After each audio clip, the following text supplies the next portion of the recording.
Manalangin muna tayo. Lord, maraming salamat po sa oras na to. Nagpapasalamat po kami na nandito kami upang makinig ng iyong salita. Thank you, Holy Spirit. Have your way in this place. Holy Spirit, kayo po ang manguna sa akin, Panginoon. Kami sa amin ni Pastor James. Thank you, Father God, that we surrender everything to you. We depend on you. We rely on you. And thank you, Father God, for this day, that this is the day that the Lord has made. We will rejoice and be glad in it, Lord. Thank you, Lord, that they are not only hearers, but doers of the Word of God, that they will enlighten, Panginoon, ito sa message na to. In Jesus' name, amen. Ang topic natin ngayon is, who has brought you to church? Who has brought you to church? Sino yung nagdala sa'yo sa church na to? Hindi ba? So, this month we celebrate our 6 years anniversary. Grabe, no? 6 years na maraming pinagdaanan, pero hanggang ngayon, nandito pa rin tayo, di ba? Maraming taong nabago ang buhay, maraming taong nakikita mo na, paano na, kasi yung church, parang ito yung, kahit sabi mo simbahan, ikaw yung church eh. Kahit maganda yung church mo, kung walang tao, useless. Di ba? Ikaw yung church nito. Hindi ibig sabihin, ang galing di. This church, tinayo to ni Jesus. Only kami ng mga leaders dito, board, kami the vessels lang kami. No? So, para gamitin ang bawat isa sa atin. And siyempre, yung mga volunteers din natin. Kaya, nandito pa rin tayo because of our volunteers. Sabi nga ni Kuya Rolly, backbone natin ang mga volunteers, diba? So, palakpakan naman natin mga volunteers natin. Yan. We honor them, we appreciate them. So, sabi dito sa Mark chapter 2, verse 1 to 12, this is a story of a paralyzed man na may 4 na kaibigan na naniniwala na kaya siyang pagalingin ni Jesus, gumawa sila ng paraan upang madala siya kay Jesus. Habang ito ng paraan upang madala siya kay Jesus, habang ito ay nagtuturo sa isang templo ng punong-puno ng tao, binuksan nila ang bumbungan kung saan nandoon si Jesus. Doon sila nakapasok at may iba ang paralisido. At silang lahat ay namanha sapagkat hindi lang siya pinagaling ni Jesus, pinatawag pa sa kasalanan. Diba? So kung titignan mo, who has brought you to church? We have 2 points. Ang 2 points namin, friends. Number 2, haters. Friends, haters. Parang, grabe, no? Napaka-ano. So, sabi ko kay Pastor Jen, gusto ko friends. Siya yung haters. Diba? Pero wala naman. Ano to? Good news to, positive yung haters, ha? Baka, ano kaya tong haters na to? Positive po yun. So, friends, sabi niya ganon. So, who has brought you to church? Me, ang nag-brought sa akin ng church, my husband. Kung masasabi po natin siya ay aking district manager. Tawag niya Evangeligaw. So, pero Evangeligaw, habang nasa distrikto niya ako, so, ibig sabihin na nasa district, in-evangelize niya ako. Nung una ko siyang nakita, naging crush ko siya. Wow! Kaya, friends di ba, makikita natin. Sabi ko, uy, sino yung tao na yun? Boss ko siya. Pero hindi naman siya nag-take advantage sa akin, di ba? So, maganda to, sabi kong ganun. So, noong una, nang malaman kong kasi Catholic ako, di ba? So, siya yung unang napaka-active ko sa dati kong religion. Makikita, sobrang active ako talaga. Pero nung pinakilala niya ako, sumasama lang ako sa kanya dahil gusto ko lang siyang makasama. Yun lang gusto ko sa kanya. Yung parang, minsan, dadalhin niya ako sa church. Sabi ko, ano ba yan? Tataas-taas ng kamay, nagpapalakpak. Ewan ko kung sinong na-experience sa inyo, nakaka-ano dito. So nag-aano lang. Sabi ko, ano ba yan? Pataas-taas ng kamay. Pero, siyempre, nung makita kong makataas-taas, sumasama pa rin ako. Pero alam mo, ang pinakamaganda, nagkaroon ako ng revelation. It's not about religion, it's about a relationship with God. Wow! Nagkaroon ako ng encounter with God. Diba? Yun yung naging sa akin na, yun yung pinaka-best gift na binigay niya sa akin. Kaya ngayon, hindi na siya una eh. Dati una ko siya. Ngayon si God na una ko. Diba? Siya na. Pangalawa na lang siya. Pero ang una ko si God. Mas mahal ko si God kaysa sa Kanya. Diba? Mas mahal ko si God. Kasi nagkaroon ako ng revelation na hindi pala to religion. It's about relationship. So yun yung eto, mapano natin. Tapos, may isa kaming connect leader, si Sister Beverly Calahan. Siya po ay si Canadian. Siya po yung nagpupunta sa amin para nagko-connect group po kami sa kanya. Every Friday nagpupunta kami sa kanya. Nagpupunta siya dyan, parang nagpa-Bible study siya sa amin, sa family namin. Tapos andun siya, matyaga siya. Pinapalo up kami. Kaya yun nung namatayan ako ng anak, grabe yung support niya sa akin. Grabe yung paghahag niya sa akin, yung pag-comfort niya sa akin. Kasi there's somebody na tunay talaga na kaibigan. Na nandun siya sa akin, hindi niya ako iniiwan. Tatawagan niya ako pag nalulungkot ako. Ganon yung si Sister Beverly Calahan. Napaka-sweet niya. At saka, ano yung word niya? At siya rin yung nagsabi na, Pastor James, mag-Bible school ka. Siya rin yung nagsabi sa kanya na maging connect leader ka. Una connect leader, hindi naman kami agad naging hindi naman siya naging agad na pastor. So yun po yung ano namin, yun po yung, tapos, nung na po kami, nag-share po kami, hilig kami mag-share ng Bible, sa malls, ng gospel po, sa malls, kahit saan makita namin. Pupuntahan namin, isi-share namin yung gospel. Hindi kami nahihiya. Tapos one time, meron kaming Bible study. Sinusundo namin sila, mga ladies, sales lady sa town center, sa Pilimbes, sa South Mall, at sa Metro. Doon po kami nag-start. So ngayon, ang uma-attend sa amin, 50 Bible study. 50 pa lang po yung Bible study namin. Sinusundo namin sila, nagba-Bible study kami, 10 p.m., di ba? Doon lang kami nag-start. Tapos, siyempre papakainin namin. Nung buhay pa yung mother-in-law ko, siya yung nagluluto ng mga arroz caldo. Pinapakain, tuwang-tuwa. So ngayon yung sila, sabi namin, magpunta kayo sa church na malapit sa inyo. Kaya lang, pinopromote namin nun, New Life Alabang, kasi taga doon kami. Napupunta sila, kaya tuwang-tuwa kami pag nakikita namin itong mga tao na to na nag-grow. Diba? Sino yung mga nadala mo sa church? Sino yung hanggang ngayon may connection pa sa'yo? Na andyan pa rin. Sila Sanyare, sila Marga, Adrian, sila Miles, andyan. Hanggang ngayon kahit hindi kami palagi nagkikita, pero may connection. Diba? Sila Ate Pidi, may mga connection mo. So, sabi sa Mark chapter 2, verse 1 to 5, sabi, several days later, Jesus returned to Capernaum, and the news quickly spread that he was back in town. Soon, there were so many people crowded inside the house, yung house church, di ba?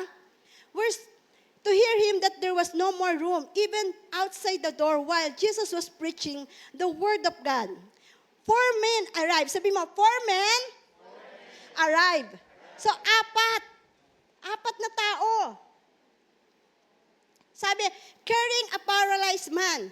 But when they realized that they could not even get near him because of the crowd, they went up on top on the house and tore away the roof above Jesus' head. And when they had broken through, they lowered the paralyzed man on a stretcher right down in front of him. When Jesus saw the extent of their faith, he said to the paralyzed man, "My son, your sins are now forgiven." Number points natin, di ba, friends? In church, the word of God is your friend.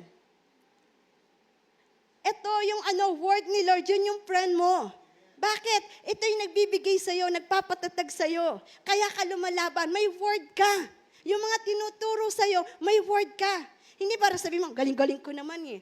Pero iba pa rin na meron kang local church. Nakakonect ka sa local church. Kasi ito yung mag-i-encourage sa'yo. Ito yung magsasabing magli-lift up sa'yo ng faith mo. Sabi niya, no other word to teach but the Bible. Ang tinuturo namin dito, Bible. Hindi namin to, ay galing lang sa tao yan. Hindi. From above, from God. Kaya nga dapat binubuksan natin. Totoo ba yung tinuturo? Ngayon, marami na nagtuturo, pero minsan hindi totoo yung tinuturo nila. Di ba? Kailangan dito sa Bible verse. 2 Timothy chapter 3 verse 16. Ang lahat ng kasulatan sabi, anointed. Sabi, kinasihan ng Diyos ang nagagamit. Doctrine, pagtuturo ng katotohanan. To rebuke, pagtatama sa maling katuwaan. To correct, pagtutuwid sa likong gawain at sa instruction. Pagsanay para matuwid na pamumuhay. Dito mo makukuha yung correction, yung rebuke. Diba? Yung doctrine. Maraming Christian, pero dapat alam mo kung anong doctrine mo. Sometimes, di ba, kailangan natin, God is good all the time. Di ba? Hindi sasabihin ng iba, kahit Christian na, di ba, sasabihin, ay, ang Diyos, pinarusahan ako o sinubok ako. God will never, hindi kayo susubukin ng Panginoon. Di ba sabi sa 10:10, sabi sa John 10:10, the devil come to steal, kill, and destroy. Anong ginagawa ni Jesus? Jesus give abundant life, masaganang buhay. So ang Diyos, hindi ka paghihirapin. Ang Diyos, hindi ka niya bibigyan ng sakit. Ang Diyos, hindi niya puputulin yung paa mo. Siya yung nagbigay sa iyo eh. Kaya nga, God is good all the time. Kailangan tayo din na pounded tayo doon. I remember nung namatay yung anak ko, sabi niya, kasi nangyari yan kasi ang Panginoon, nagpalit ka ng religion mo. Kung hindi ako pounded sa word ni Lord, pwede kong isipin na kinuha nga ni Lord yung baby ko. Pero hindi. There's something na friend, na kaibigan yung connect leader namin na yun, na nagturo, hindi nangunguha ang Panginoon. Siya yung nagbibigay. Walang kinukuha ang Panginoon, siya ay nagbibigay sa iyo.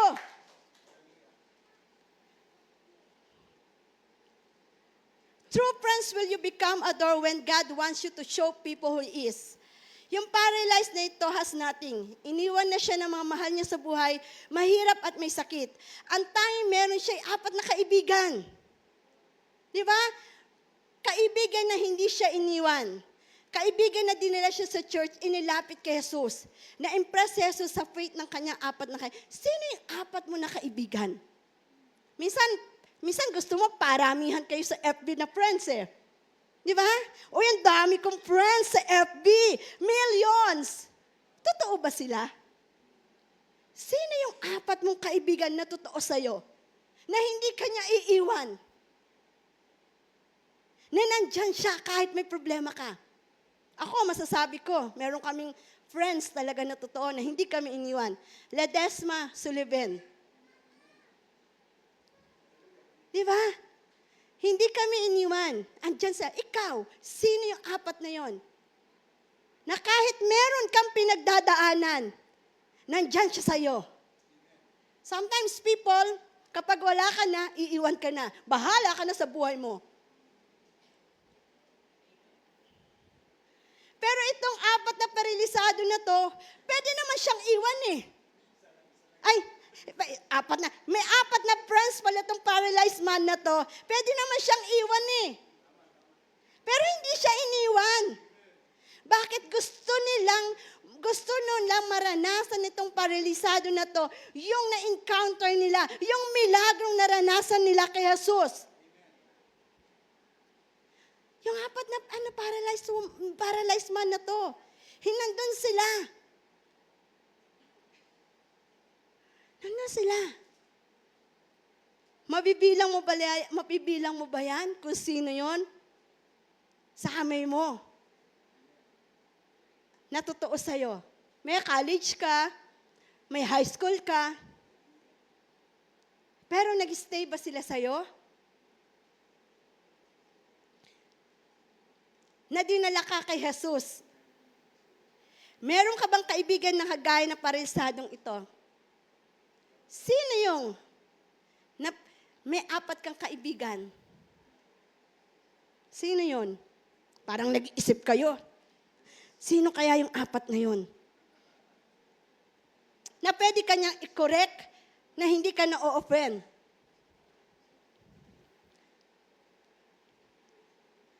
True friends will not grow you away from church. Hindi ka ilalayo kay Kristo. Walang anumang hadla ang pwedeng pumigil sa kanya upang dahil siya sa church. Alam mo, ito yung mga taong nag-i-encourage sa'yo. Nagpa-follow up sa'yo. na, uy, ako mahilig po ako ng ganon. Pag hindi ko nakita, sabi nga nila, medyo ma-memorize po daw ako sa tao eh. Hindi po dahil gusto ko na, sabi ko, sabi ko, nasan kaya ito? One time si Sunny, tinext ko, oh, Sunny, bakit wala kayo? Diba? So, tinetext ko, pag hindi ko, parang kakila, kahit naman nasa alabang ako, ganon ang ginagawa ko. Minsan nga sasabihin nila, bakit may attendance si Pastora? Hindi pa ako nung Pastora, sila Marga, si Ate Grace. Ate Grace, hindi naman sa title yung kahit anong tawag nila sa akin, okay lang yun. At because we have a relationship with them. So sasabihin ko, asan na sila? Uy, ganun. Text ko sila. Kasi bakit? Gusto mo baka may problema silang pinagdadaanan na may magpe-pray sa'yo, na meron silang may sakit, may problema. Hindi mo sila ilalayo sa church. Andun ka to encourage them, to give you hope. Yung mga tao na yon. Kasi sugatan nga sila eh. Di ba pag may sugat ka, madali nga lang kung iaano ng doktor eh. Pero yung sugat sa problema mo, minsan may kailangan lang taong magpe-pray sa'yo. Na may mag-i-encourage sa'yo. Na sabi niya, kaya mo yan. Na may lalagpasan mo yan. Yun yung totoong kaibigan. Na iko-correct ka na hindi tama yung sinasabi mo na yan. Ako sila Ate Petit, Doc Emma, sinasabi nila sa akin yan. Di ba? May nakikita silang hindi ko nakikita. Meron kaming mga hindi pagkakaintindihan, pero alam ko dahil mahal nila ako. Di ba? Yun yung mga totoo mong kaibigan. Walang anumang hadlanang pwedeng pumigil sa kanya upang dalhin niya sa church. At dito sa atin, sa New Life Southwoods, 6 na taon na. I can think of people na malayo ang pinagagalingan. Gusto ko sabihin sa inyo, malayo. RC family galing sa Indang para makapunta dito. Di ba? Tagaytay natin, di ba? Dasma natin, may Bacoor tayo. Para lang makapunta sa Southwoods. Bakit? Because they want to, may local church sila na pupuntahan, na alam nila na may family sila. Na mag-i-encourage sa kanila. Na magsasabi, kayang-kaya mo yung brother. Kaya alam mo, sa totoo lang, marami nga nagpe-pray na buti na lang. May nagtayong church dito na malapit.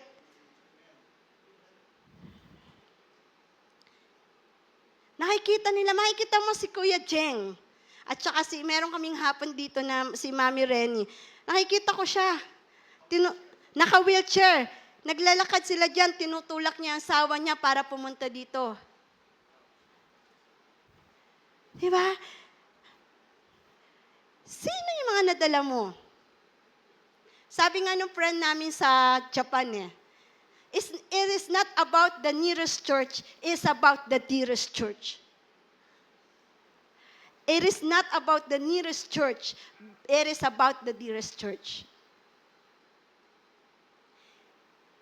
Naalala ko si AJ Vasquez nagkita sila ni Pastor Paul.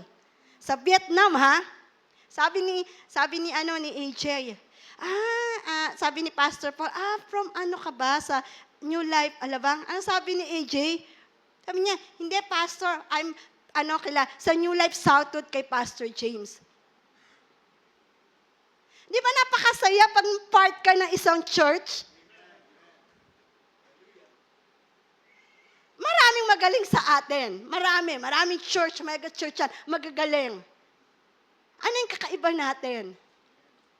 Natuwa ako kasi sabi ko, uy, pinagmamalaki niya na taga New Life Southwood siya. Meron kasi, taga saan ka? New Life. New Life, saan New Life? Kami ni Pastor James, New Life, alamang kami galing. Di ba? Pero lahat ng natutunan namin galing kay Pastor Paul and Pastora Shadi. Sila yung friends mo, di ba? Yun yung mga, natutuwa ako na ikwento sa akin yun, tuwan-tuwa ako sa kanya kasi may church siya. Sabi dito na, Paano kita, sabi niya, when they refused to go home, leave church and did not quit. Hindi sila nag-quit. Meron ako isang volunteer. Kasi team 1 dapat siya sa worship. Yan. Kaya lang sabi namin sa kanya, team 2 na lang siya. Sa worship siya. So sabi namin, kinausap siya ni Nika. Si Nika yung nakipag-usap sa kanya. So sabi namin, siyempre sabi niya, team 1 na ako, team 2 eh. Pwede naman siyang ma-offend, umalis.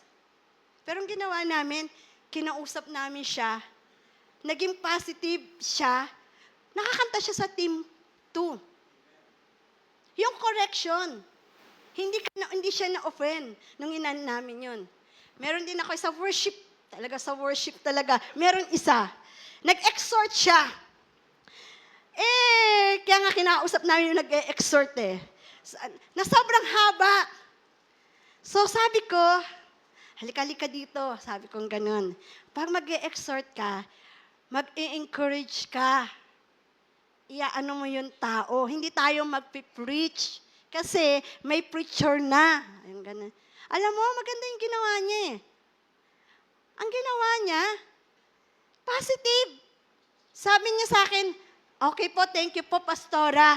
At salamat po. Alam ko nang i-adjust ko. Minsan pang may nagsasabi sa atin, trabaho man yan, o ano man yan, gusto lang nila mag-improve ka, mag-excellent ka, hindi ka dapat ma-offend. Even sa asawa. Hindi yung parang, example, si Pastor James. Pag nagpipreach ako, sasabihin niya sa akin, mali yung ano mo. Sasabihin ko sa kanya, sige. Minsan may pride no? Sige. Pero, sabi ko, sige na. Iaano ko na, i-improve ko. Hindi ako magagalit. Hindi ko sasabihin, bakit? Bakit mo alam mo pa sa akin? Ikaw ba magpipreach? Hindi. Ang gagawin ko, sasabihin, thank you, sabi niya, at pinapaalalahanan niya ako. Hindi ibig sabihin, magagalit na, hindi na ako magsisimba. Ikaw na lang mag-preach. Tama sa mag-asawa, amen ba? Huwag kayong masabihin masyado kayong holy. Di ba? Pag napapagsabihan ka ng asawa mo, na-open ka. Pero hindi.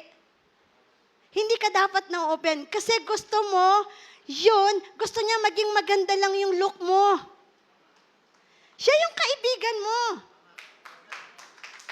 Hindi yung ka dapat ma-open. Di ba? Naanohan natin. So, Jesus was titignan mo itong apat na friend ni yung paralyzed man. Di ba? Para makapunta sila doon. Di ba? Tinanggal yung bubong. Pwede naman silang mag-quit ni. Sasabihin nila, hayaan mo na lang yan. Pabayaan mo na siya. Ang dami-daming tao eh. Pero hindi. Because mahal nila tong taong na to. Etong taong na to gusto nilang gumaling at na-experience nila, gusto nilang ma-save to. Yun yung number 1 na purpose nila na matanggap niya si Jesus. So, mahirap kayang iaano mo yung bubong, tapos ibababa mo yung paralyzed man doon. Ang hirap yun. Alam mo, yun yung mga totoong kaibigan. Itinuturo niya kung sino yung source ng finance mo. Itinuturo niya kung sino yung source ng healing. Itinuturo niya kung sino yung nagbibigay ng milagro. At yun si Jesus. Siya yung nagtinuturo niya. Yun yung source natin. Faith without works is dead. Nakikita pa ba sa yon? Di ba? Yung pagbabago. Di ba? Kaya nga huwag mo sasabihin na, walang, yung pagbabago, dapat makita din sa'yo. Alam ko ito ay, siguro narinig niya, si Kuya Larry. Yan. Si Kuya Larry po, Ngayon po, ayan, si Kuya Larry. Kung nakakilala niyo po si Kuya Larry, ganun. Umattend po kami ng birthday niya. Eh di sabi namin, nung edad niya, 50th birthday niya, in-announce talaga, no? Birthday niya. Nandun po yung pamilya niya. Tapos ito po, natutuwa po ako. Kasi alam nila, yung tao na yon, sabing ganon, talagang grabe uminom. Para, lasinggero ba? Si Kuya Miles nagsabi lasinggero daw. Lasinggero. Magbabarkada sila ni Mart, magkakasama sila. Pero alam mo, nakakatuwa. Kasi nakita nila yung pagbabago ni Larry. Sabi niya ganon, pag niyayaya na daw siya ngayong uminom, ayaw niya na. Kahit may nakahapag na, o anumang inumin dyan, alam mo sabi niya, ayoko na. Ang sasabihin niya, pahingi na lang ako ng kape. Di ba? Yun yung na-experience niya si Lord. Ito yung na-experience din ng paralyzed man. What his friends did, got him forgiven. Dinala siya ng kanyang mga kaibigan kay Jesus para pagalingin. Ngunit ang binigay sa kanya ni Jesus, kapatawaran, spiritual na kagalingan, na higit na importante kaya physical na kagalingan. Ikaw, matagal ka na bang Kristiyano? Meron ka na bang napatanggap? Sabihin mo, 30 years na ako na Christian. Nadala mo na ba siya sa church? Sino yung nadala mo? Sino nadala mo? Ako meron akong friend na Pakistani siya. Nakilala ko lang siya, kumain lang kami dun sa isa niyang restaurant. Hanggang ngayon, Muslim siya. Una siya lang yung umaaten. Tapos, ngayon, umaaten na yung family niya. Kahit yung daddy niya, sineshare niya, alam niyang, Hindu ba daddy niya? Alam ko, Hindu yung daddy niya. Pero sineshare niya. Yun.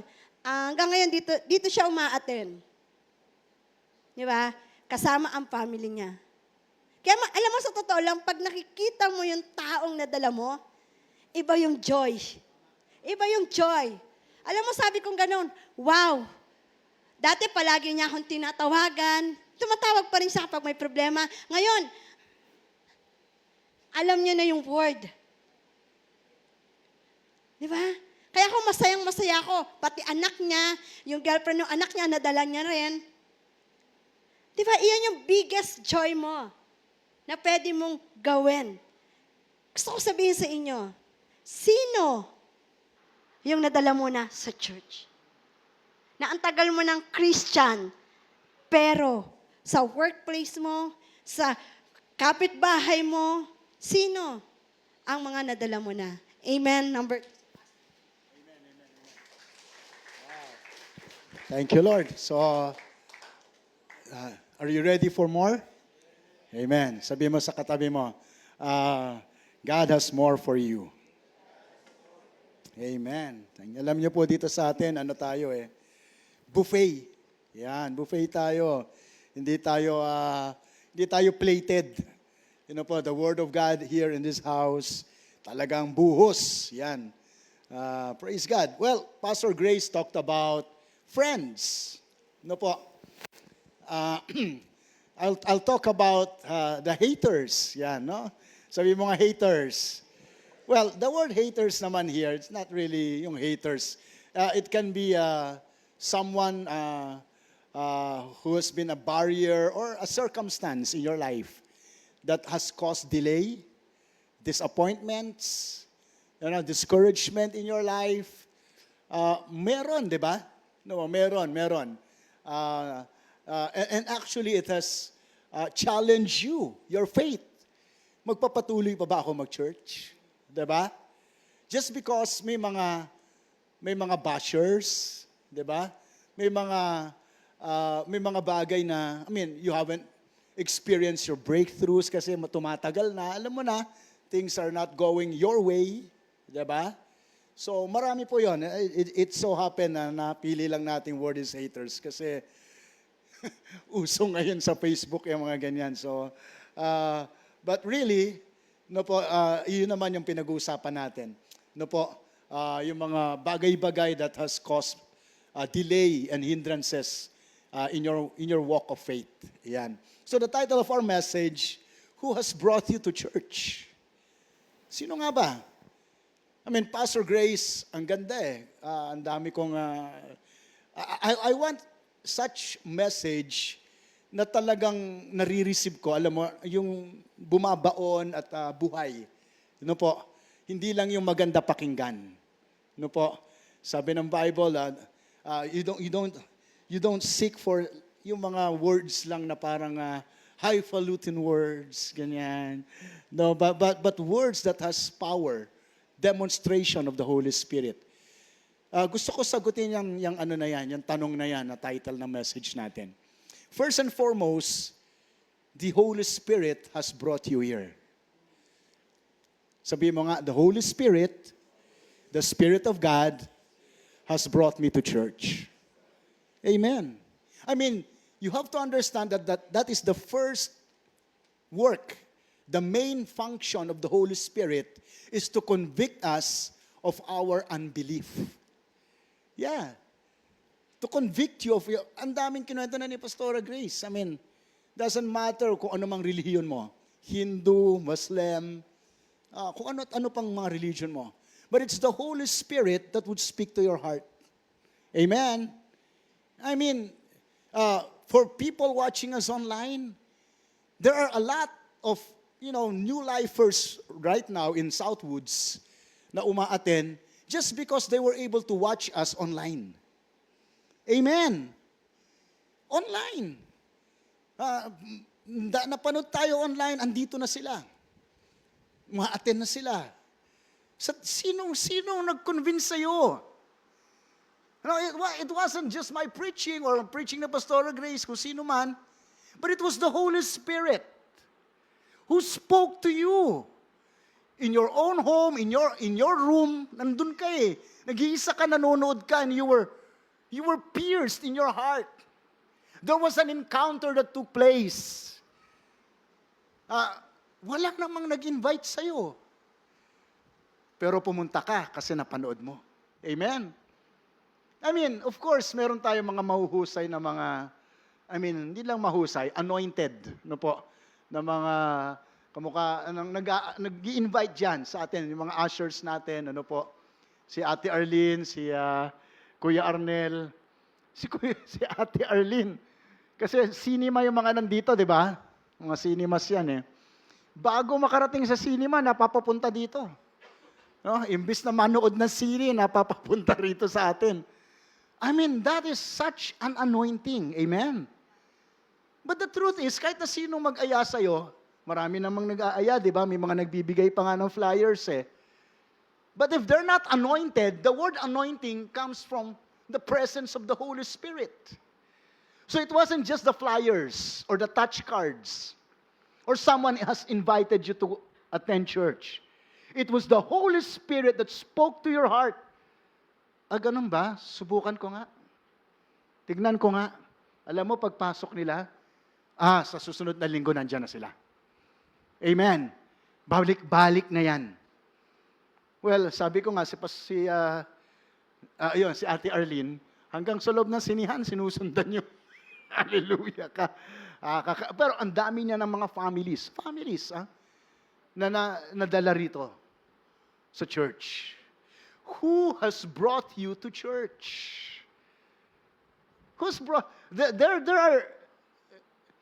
are things that, we as believers, if you're a true friend, you will run an extra mile para lang, extra effort para sa kaibigan, tama? Yeah. This story talks about a paralyzed person.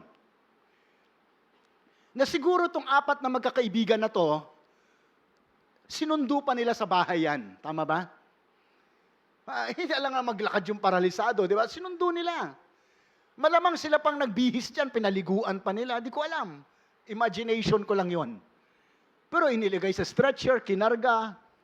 Ang bigat nun. Imagine yung panahon na yun. transportation kang maiisip na siguro ilalagay siya sa donkey, di ko alam. O sa camel, o baka lalo na lang kaproblema yung tao na yon. Siguro they just opted na kargahin na lang. Apat sila sa isang stretcher. Kinakarga. What's the distance from yung bahay ng paralyzed man to the church? That's why Pastor Grace talked about people who come to church, especially here in New Life Southwoods, ang lalayo. And I can just imagine, But true friends will run an extra mile. They will run an extra mile. Marami pang kulang si Pastor Grace her anointing is follow-up. Ipa-follow up ka talaga niyan. Yeah, and she's anointed. I remember, ang dami niya sa former church sa Alabang, ang dami niya nadala doon. Hindi lang niya iniimbitahan, pag umaten, nililibre niya pa. Yes. Hindi lang susunduin, pag dumating sa church, ililibre niya ng lunch or snack. Yeah. Of course, meron namang snack yung ating first-timer. Yan. But who has brought you to church? It is a joy for us when we were starting. Hindi kami mga pastor. Hindi pa kami mga pastor noon. Hindi ko nga alam yung lugar dito sa San Pedro, Langgam ang pangalan. Napakalayo pala noon at napakataas na lugar. Susundo kami, maghahatid kami. 10:00 ng gabi yung start ng Bible study namin. Kasi mga nagtatrabaho sa mall yung aming mga attendee. So pagtapos ng mall time, saka pa lang sila attend ng Bible study. Susunduin pa namin, hatid pa namin. Madaling araw na kami natatapos. Yeah. Ang layo pala nung Langgam. Meron tayong mga member na taga-Langgam. Ano? If you're a friend, you would lead people to the Lord. First and foremost, why? For them to have this wonderful relationship with God. Kanina pa inulit ni Pastor Gration. And first and foremost, that they may be saved. That they may have this, decision. That they can make a decision that Jesus would be Lord and Savior of their life. Salvation is first. Amen. That is why in this story, they were expecting the 4 men, when they brought this paralyzed man, ang friend nila, to Jesus, to the church, they were expecting na pagagalingin muna ni Jesus yung paralisado. Pero hindi yun ang unang ginawa ni Jesus. He first forgave the sin of this man. Sabi mo nga, first and foremost. Yeah. You can pray for healing. Yes, that's good. You can pray for prosperity. That's good. But hey, first and foremost, salvation. That's God's mindset. Kasi if He can bring salvation, eternal life to this person, then it would be much more easier for that person to receive healing. Yung eternal life nga, nagkaroon siya, yung healing pa. Physical. Amen? You know what? That is the most important thing that you have to think about, or you have to have that in your mind when you're sharing the gospel. Yung salvation ng tao, spiritual. Yeah. Spiritual. And Jesus healed the person even before, saved and forgave that person even before He healed that person. Yung paralyzed na tao.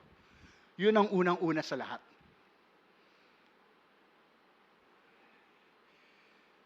Mark chapter 2, verse 6 to 12.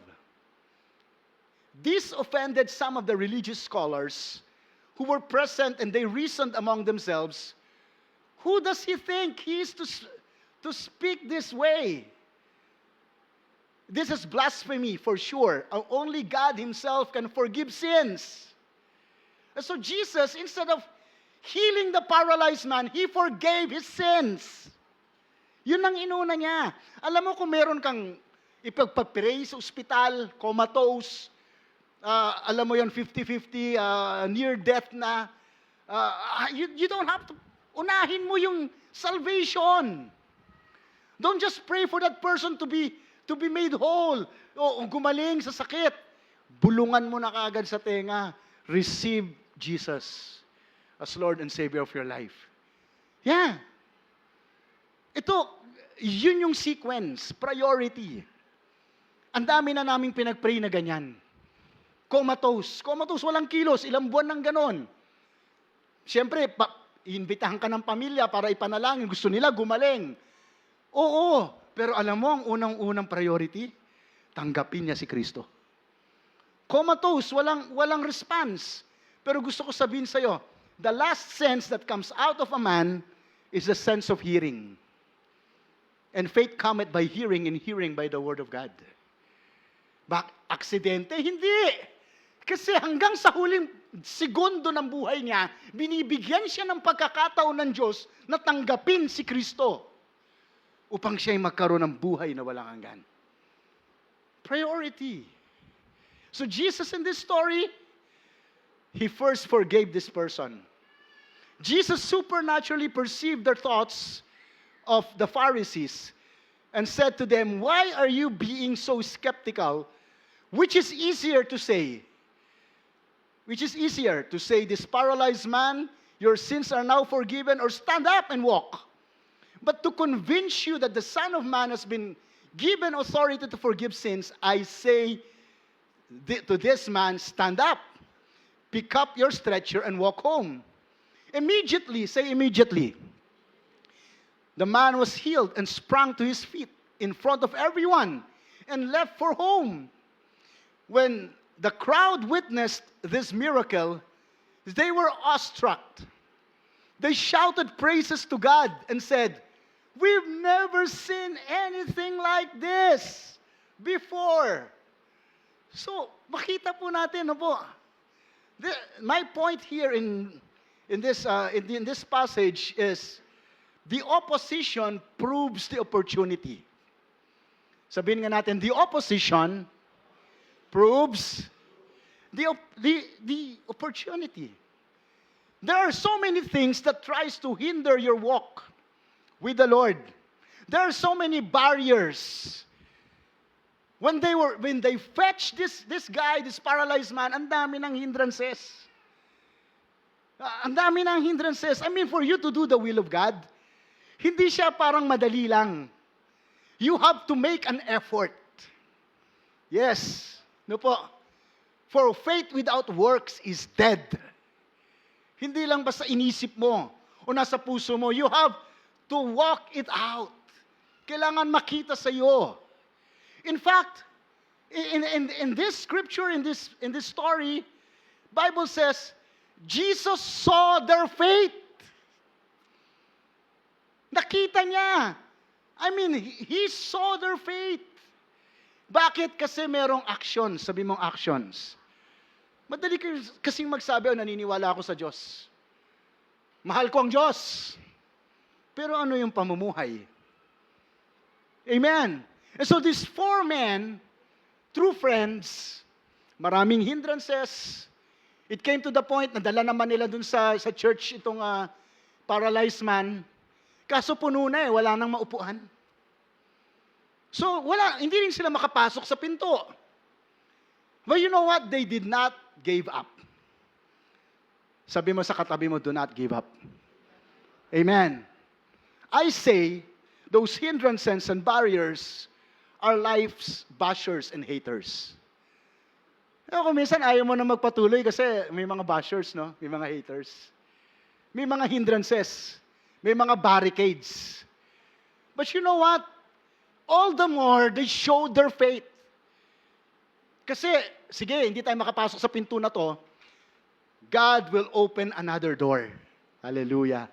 Di ba totoo naman? If a door has been closed on you, God will open another door for you. So do not quit. Do not give up. God has better things for you. Amen. He has better things in store for you. So sa anong ginawa nila? They climbed up yung house, Binakbak yung bubungan. I mean, those are all works. They needed to, alam mo yun, their hands to be dirty. Yeah, those are true friends. Kasama mo sa hirap at ginhawa. Those are true friends in church. Na kahit na yung mga pagsiserve nila hindi naman ganun ka-glamorous. Wala sila sa stage. Nasa backstage sila. Alam mo yan, ushers and naglilinis diyan, mga maintenance. And, wow! That is an effort they're actually demonstrating. Yeah. And so, they were able to open the ceiling dun sa mismong lugar na kung nasan si Jesus. Amen. And again, it takes an effort para ibaba siya dahan-dahan kasi mamaya pag nahulog yun dun, di lalo nang, di ba? So dahan-dahan at nakarating kay Jesus. Itong paralyzed. So, what am I saying here? There are a lot of haters, barriers, hindrances, delays, discouragement. Ang dali yatang magsabi, ang nakakapagod naman. Tama ba ito? Maganda ba? Huwag na lang kaya. It's easy to give up. Di ba? Wala bang kamag-anak to? Ang kamag-anak mo na lang magdala sa'yo. Di ba? And it's easy to make excuses. Huwag na lang. Hirap naman ito. But you know what? They knew the value of bringing somebody to the Lord. Amen. Heaven rejoices. Bible says, when one soul is saved. Heaven rejoices. That's why the question of Pastor Grace earlier, who's in church because of you? Sino nang nadala mo sa church? I mean, pag tao kasi, eternal being. Yeah. Dalawa lang po ang eternal being sa mundong ito. Ang Diyos at ang tao. At kung ang tao ay nadala mo sa kaharian ng Diyos, ano yung result nun? Eternal blessings, investments that cannot be destroyed by moths nor rust. Hindi kinakalawang, hindi inaanay. Amen. And not only that, yung circumstances, para bang it pictures hindrances and delays. Ngayon naman may mga nag-uusap-usap na mga religious leaders. Diba? Nag-uusap sila. Bakit niya pinatawad ba? Sino ba tong si Jesus na ito? I mean, they were talking silently, parang nagbubulong-bulungan lang. But you know what? Jesus knew the intents of their heart. God can read your mind. Sabi mo, that's good news. Kasi pag nabasa ng Diyos ang isip mo, alam niya kung paano niya aayusin. Tama, di ba?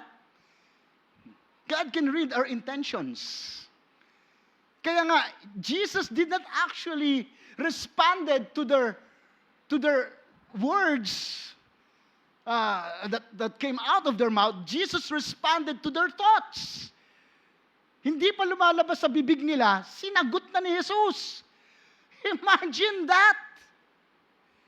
Kaya nga, sabi ng scripture, balik natin, supernaturally, Jesus supernaturally perceived their thoughts. God knows your thoughts. Nothing is hidden from God. God will reveal those who are envious. Totoo yun. God will expose kung ano yung hindi maganda. And that is to protect you. Sabihin mo, to protect me.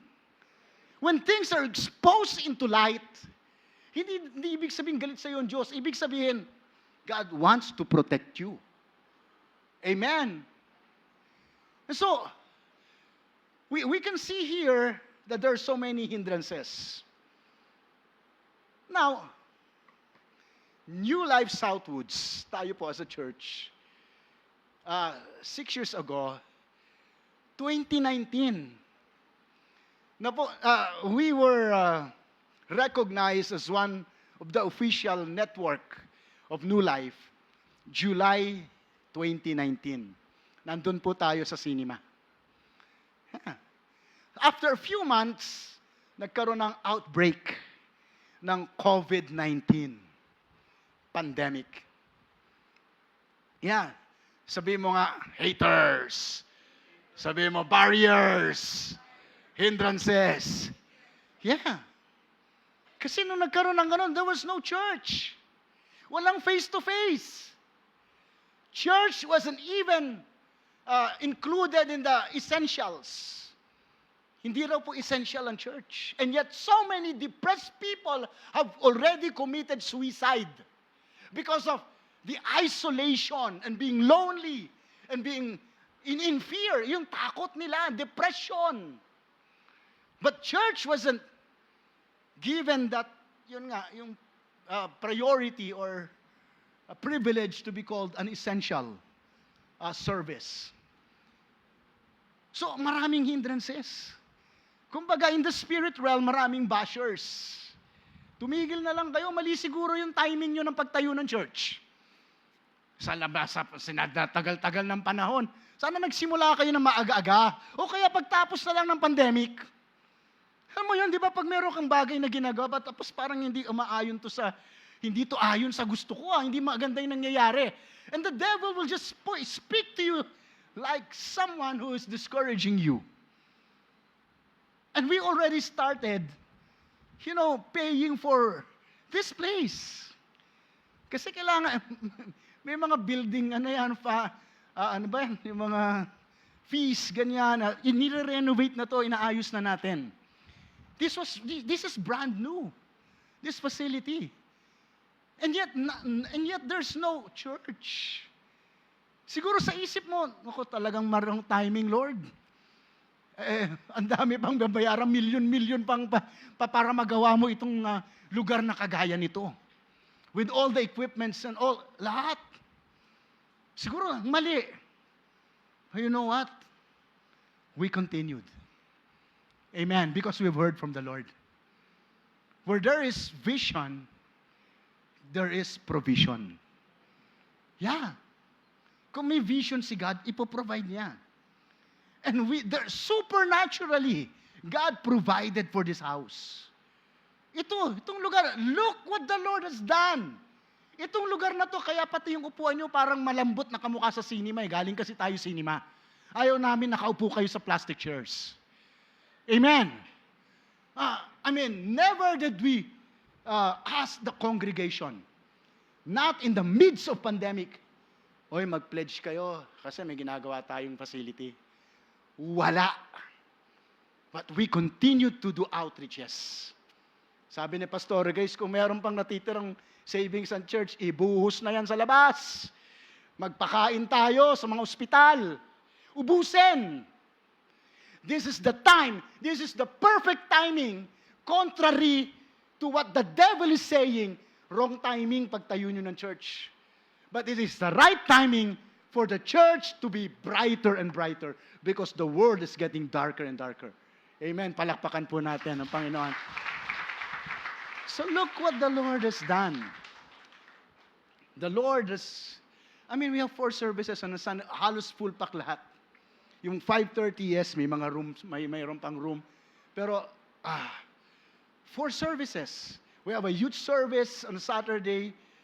We have midweek services. Senior.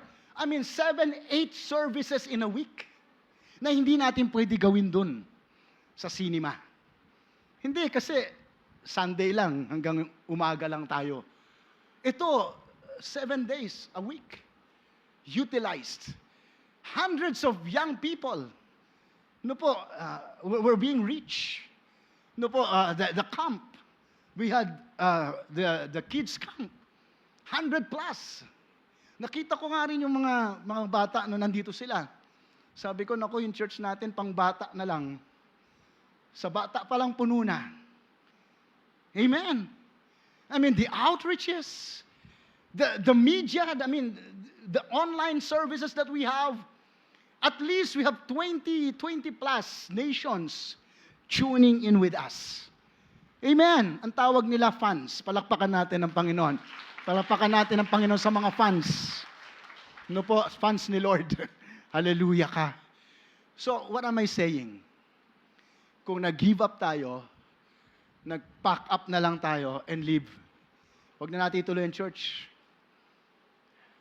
Wala to. Amen. Wala tayo.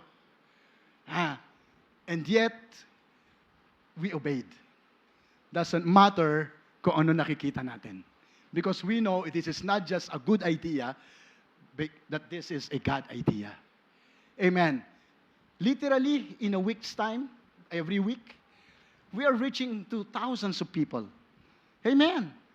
Thousands of people, hundreds of families in 1 week. Kahit nga itong mall na to, pagtapos ng first service, nakakalat lahat ng mga member natin sa loob ng mall. No? Gusto naming biruin, wag nyo na kaming pagbayarin. Hallelujah ka. Ano? Amen. Kumakain dyan sa laba, sa mga restaurants, namimili. Amen. Well, praise. Panalangin natin, hipuin ng Diyos. Ang puso nila. Amen. But God provides. Amen. Ang palagi nating sinasabi, as it is in this house, so it shall be in your house. Amen. Palakpakan po natin ang Panginoon.